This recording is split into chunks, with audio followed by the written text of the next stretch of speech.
से हो तो चलिए आइए हम लोग फिजिकल केमिस्ट्री के न्यूमेरिकल सीरीज़ के लेक्चर नंबर 3 में पहुंचते हैं।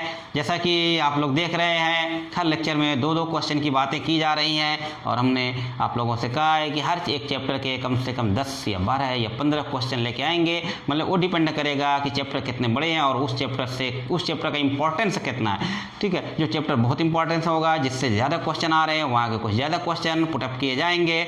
तो और वो सारे ऐसे ही क्वेश्चन लाएंगे जो कि बहुत ही हार्ड होंगे, बहुत ही आपको कुछ न कुछ कॉन्सेप्ट लिए होंगे, जहाँ पे कुछ न कुछ आपको कंफ्यूज करा रहे होंगे। उसी को आगे बढ़ाते हुए आज इस लेक्चर में हम लोग 2 क्वेश्चन आज फिर इसकी बात करते हैं, 2 क्वेश्चन देखते हैं। उसमें क्वेश्चन नंबर 1 की अगर बात देखिए इस लेक्चर का, तो आपसे कहा जा रहा है 0.002 molar solution of weak acid. Weak acid याद रखिए क्या है, वीक एसिड है, इतना मोलर वीक एसिड है। और ये क्या दिया, इक्विवेलेंट कंडक्टेंस। अभी मोलर कंडक्टेंस पढ़ते आ रहे थे, इसीलिए मैंने पढ़ाते हुए आपको इलेक्ट्रोकेमिस्ट्री में इक्विवेलेंट कंडक्टेंस की बात बता दी थी।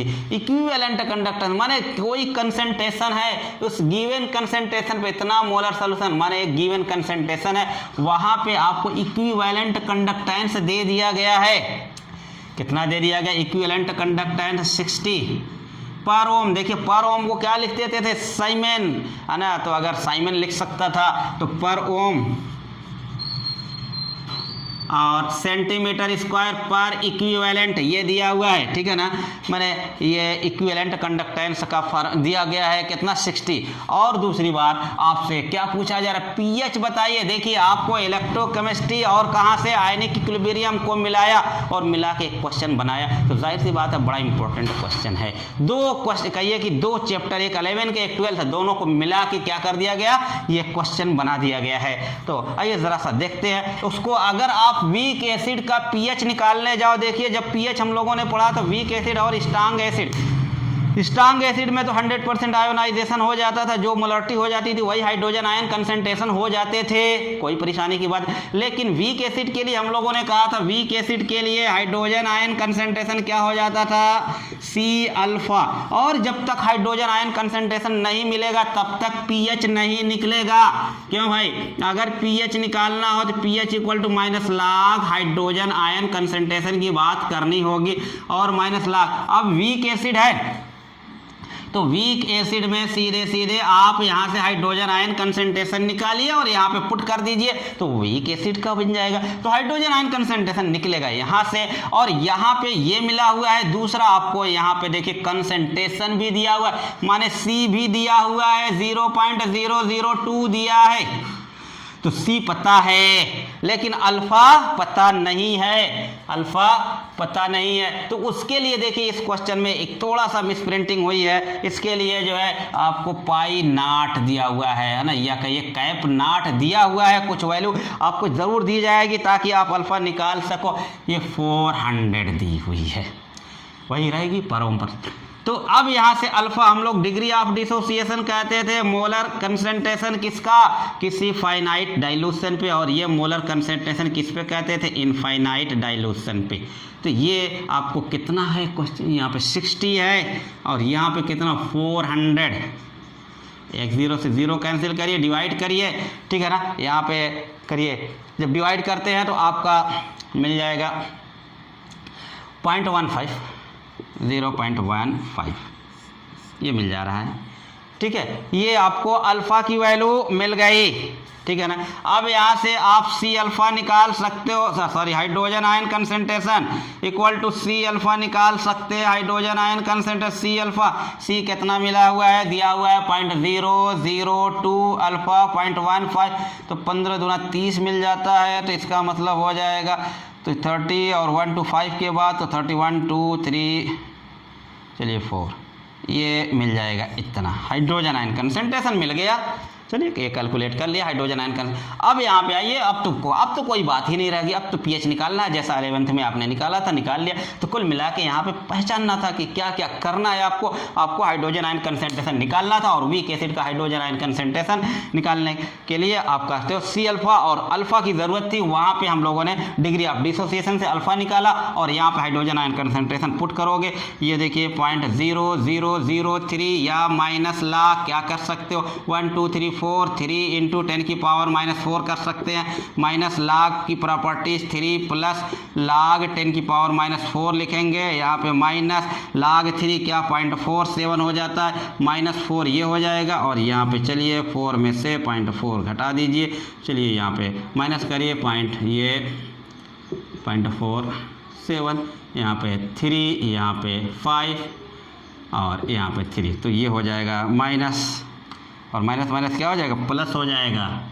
है ना, माइनस माइनस प्लस, तो 3.5 का आंसर हो जाएगा। निगेटिव में ये आंसर होगा आपको, है ना, ये 3.52 के आंसर होंगे। ठीक है बच्चों, तो ये एक क्वेश्चन था जहाँ से आपको एक 11 का फार्मूला मिलाया गया और एक 12 का मिलाया गया, इलेक्ट्रोकेमिस्ट्री और आयनिक इक्विलिब्रियम माने पीएच को मिला के ये क्वेश्चन की बात की गई। तो उम्मीद है कि बात समझ में आ चुकी होगी। आइए दूसरे क्वेश्चन की तरफ बढ़ते हैं। आज का जो दूसरा क्वेश्चन है आपका, उस पर आइए, और यहाँ भी एक बहुत ही, यहाँ भी पीएच की बात, यहाँ भी आपको इलेक्ट्रोकेमिस्ट्री और कहाँ पे जा रहे हैं, आयनिक इक्विलिब्रियम पे जा रहे हैं, और आयनिक वहाँ पे केएसपी में भी जा रहे हैं, है ना। दो तीन बातें एक क्वेश्चन के अंदर ला रहे हैं, तो बहुत इंपॉर्टेंट है। कहते हैं स्टैंडर्ड रिडक्शन पोटेंशियल, इसके लिए इसका मतलब क्या है, प्लस से एक इलेक्ट्रॉन ये इन्होंने क्या किया है, एक्सेप्ट किया है, और ये Cu बना हुआ है, ये एक रिएक्शन है रिडक्शन। और इसके लिए कह रहा है रिडक्शन पोटेंशियल क्या है, ई सेल है, स्टैंडर्ड रिडक्शन पोटेंशियल 0.34 वोल्ट है। What will be the reduction potential, है ना, रिडक्शन पोटेंशियल एट पीएच। आपसे क्या पूछे जा रहे हैं, रिडक्शन पोटेंशियल ई नॉट दिया हुआ है, ई सेल माने ई पूछा जा रहा है, और एक पीएच दिया हुआ है भाई, यहाँ पे पीएच दिया हुआ 14 माने हाइड्रोजन आयन कंसेंट्रेशन दिया हुआ है 10⁻⁻14, ये पता है आयनिक इक्विलिब्रियम से।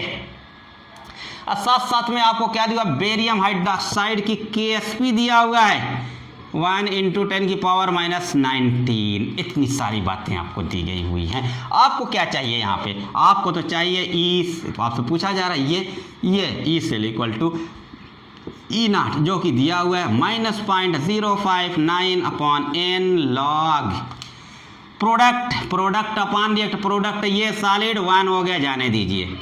ठीक है, अब आया ये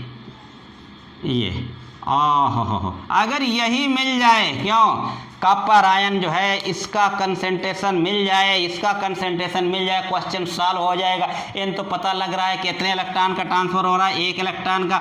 ई नॉट आपको दिया हुआ 0.34 और 0.059/1 लाख। खेल कहाँ से है, यहाँ से है, कॉपर आयन से है, और यही खेल बहुत बड़ा है ना। कहाँ से लाएंगे कॉपर आयन, आइए फिर रुख करेंगे इनकी तरफ। क्यों, क्योंकि यहीं से आपको मिलने जा रहा है। पीएच यहाँ पे मिला हुआ, आप सब लोग जानते हो। यहाँ पे आइए जरा सा, hydrogen ion concentration into OH ion concentration equal to 1 × 10⁻⁻14 के होता है, माने pKw को पढ़ा है आप लोगों ने, पढ़ रखा है 11 में। तो यहाँ से आपको इसका ये हाइड्रोजन आयन कंसेंट्रेशन आपको मिला हुआ है, क्योंकि पीएच दिया हुआ है, पीएच का मतलब हाइड्रोजन आयन कंसेंट्रेशन 10⁻⁻14 दिया हुआ है, और OH, और चलिए ये 10⁻⁻14 ये कैंसिल हो गया, तो OH आयन कंसेंट्रेशन आपको कुल कहिए कितना दिया हो, 1। OH आयन कंसेंट्रेशन 1 मोलर है, 1 मोलर OH आयन कंसेंट्रेशन हो गया। अब देखिए जरा सा, बेरियम हाइड्रोक्साइड की आपको सॉल्युबिलिटी दी हुई है, बेरियम प्लस सॉल्युबिलिटी प्रोडक्ट दिया हुआ है OH आयन कंसेंट्रेशन। बेरियम नहीं होना चाहिए, यहाँ पे क्या होना चाहिए, हमने गलती से लिखा हुआ है ना, कैल्शियम कॉपर हाइड्रोक्साइड, क्या तभी तो कॉपर का कंसेंट्रेशन मिलेगा। ये गलती है, जरा सा देखिए कॉपर, ठीक है, यहाँ पे कॉपर हाइड्रोक्साइड की सॉल्युबिलिटी, तो यहाँ पे कॉपर, यहाँ से हमको कॉपर की मिलेगी। तो यहाँ पे आइए ज़रा सा कि OH, तो यहाँ पे मिला है 1, यहाँ पे इसका KSP कैसे लिखते हैं बच्चों, KSP लिखते हैं आप इस तरीके से लिखते हो OH, यहाँ पे कितना 1 का स्क्वायर 1 हो जाएगा। KSP यहाँ पे दिया हुआ है, कितना हुआ है, सॉरी KSP 1 इंटू 10 की पावर माइनस 19, 1 इंटू 10 की पावर माइनस 19 इंटू ये कॉपर आयन। चलिए तो यहाँ पे देखिए 1 यानी कि कॉपर आयन क्या मिल गया, यही मिल गया जो KSP दिया हुआ था वही आपको मिल गया। क्यों, क्योंकि OH आयन कंसंट्रेशन कितना मिला, 1 मिला हुआ है। 1 का स्क्वायर करोगे 1 ही रह जाएगा, ठीक है। तो यहाँ से कॉपर का कंसंट्रेशन आपको कितना मिल जा रहा है, कॉपर आयन का कंसंट्रेशन यहाँ से मिला, कॉपर आयन का कंसंट्रेशन मिल रहा है 10 की पावर माइनस 19। तो 10 की पावर माइनस 19 की बात करिए यहाँ पे 1 इंटू 10 की पावर माइनस 19, तो यहाँ पे 0.34 माइनस 0.06 लिख लेते हैं ज़रा सा। और यहाँ पे अगर ऐसी बातें हैं तो +2 कर लीजिए, तो क्योंकि हाइड्रोक्साइड है +2, इसको करिए +2 और यहाँ पे इलेक्ट्रॉन का ट्रांसफर 2 करिए, ठीक है। और यहाँ पे 2 करोगे तो 0.03 आएगा और ये log 10 की पावर 19 ऊपर चला जाएगा तो पॉजिटिव हो जाएगा। तो यहाँ से मिला 0.34 माइनस 0.03 log 10 की पावर 19, तो यहाँ पे 19 हो जाएगा। log 10 की वैल्यू 1 हो जाएगी। तो आगे बढ़ाइए 0.34 माइनस 19 3 बार 54 और ये क्या मिलेगा, कितने 2 के बाद ये मिलेगा, तो ये मिला। और यहाँ से क्या करिए, देखिए 0.54.3 तो क्या माइनस हो जाएगा, माइनस होने के बाद क्या मिल जाएगा 2.3 के मिल जाएगा। और ये आंसर किस में रहेगा, माइनस में रहेगा, ठीक है। तो माइनस में रहेगा 2.3, ये सब सेम आ गया क्या, नहीं, ठीक है। 2.3 नहीं, ये देखिए 0.54.34 माइनस करिए तो क्या मिल जाएगा 0.23 वोल्ट के मिलेगा। तो ये रहा। तो ये बहुत ही एक अच्छे से क्वेश्चन थे। कॉपर हाइड्रोक्साइड का क्या दिया हुआ है, आपको KSP दिया हुआ है और ये आपका एक रिडक्शन हो रहा है कि रसायन कॉपर में बदल रहा है, उसका स्टैंडर्ड रिडक्शन पोटेंशियल दिया हुआ है और उसके लिए आपको रिडक्शन पोटेंशियल पूछा जा रहा है, pH दिया हुआ है। तो आपको देखिए काम तो यहाँ से करना था, नॉन इक्वेशन लिखना था, ठीक है। n आपको पता लग गया यहाँ पे इक्वेशन से, यहाँ पे 2 लगा लीजिए, 2 इलेक्ट्रॉन के ट्रांसफर, तो यहाँ से तो ये पता लग गया था। और बस यहाँ पे खेल था किसका, कॉपर आयन लाने का। और कॉपर आयन कहाँ से आएगा, अब आप क्या करोगे कि देखिए KSP लिखोगे, कॉपर हाइड्रोक्साइड का जो दिया हुआ है, जो लिखने का तरीका हो जाता है उसको लिखोगे। यहाँ पे कॉपर हाइड्रोक्साइड KSP लिखा और लिखने के बाद देखिए यहाँ पे कॉपर आयन मिला और OH की पावर 2, वो OH आपका OH मिल गया था। यहाँ से आपको hydrogen ion into OH ion into 10 की पावर माइनस 14 pH दिया था, माने हाइड्रोजन आयन दिया था, OH आयन मिल गया था, तो OH आयन रख दिया, तो यहाँ से कॉपर आयन का कैलकुलेशन मिल गया। और जब कॉपर आयन मिल गया तो यहाँ रख लिया और फिर आसानी के साथ इसको कर लिया। तो ये आपकी न्यूमेरिकल सीरीज फिजिकल केमिस्ट्री का दूसरा क्वेश्चन था आज के लिए, ठीक है। उसके बाद अब हम लोग नेक्स्ट लेक्चर में आएंगे, फिर ऐसे ही कुछ सुलगते हुए कहिए कि क्वेश्चन लेके आएंगे, ठीक है बच्चों, थैंक यू।